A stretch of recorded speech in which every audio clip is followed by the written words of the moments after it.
ಚುನಾವಣೆ ನಡೀತಾ ಇದೆ, ಲೋಕಸಭೆ ಚುನಾವಣೆ. ಒಂದು ವರ್ಷದಿಂದ ವಿಧಾನಸಭೆ ಚುನಾವಣೆ ಮಾಡಿದ್ದೀರಿ, ಸ್ವಲ್ಪದಲ್ಲಿ ಮಿಸ್ ಆಗಿತ್ತು.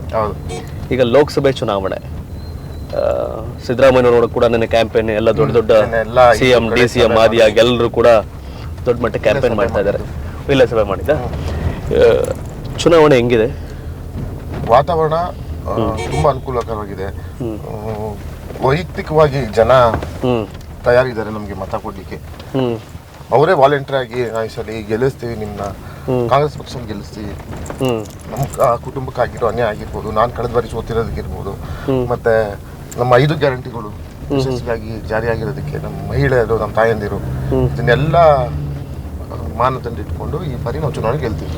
ಎಸ್, ದೇವೇಗೌಡರು ಫ್ಯಾಮಿಲಿ ವಿರುದ್ಧ ಚುನಾವಣೆ ಮಾಡೋದು ಹುಡುಗಾಟಿಕೆ ಇಲ್ಲ ಅಂತ ಬಹುತೇಕರು ಹೇಳ್ತಾರೆ. ಆದ್ರೆ ನಿಮ್ಮ ತಾತ ಆಗ್ಲೇ ದೇವೇಗೌಡರು MLA ಸೋಲ್ಸಿದ್ರು, MP ಕೂಡ ಸೋಲ್ಸಿದ್ರು.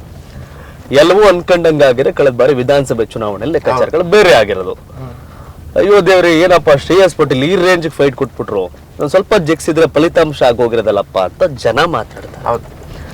ಎಸ್, ವಿಧಾನಸಭೆ ಚುನಾವಣೆ ನೀವು ಇದುವರೆಗೂ ಒಳನರಸೀಪುರದ ರಾಜಕಾರಣ ಮಾಡ್ತಿದ್ರಿ. ಈಗ ಹಾಸನ ಲೋಕಸಭಾ ಕ್ಷೇತ್ರ ಫುಲ್ ರಾಜಕಾರಣ ಮಾಡಬೇಕು.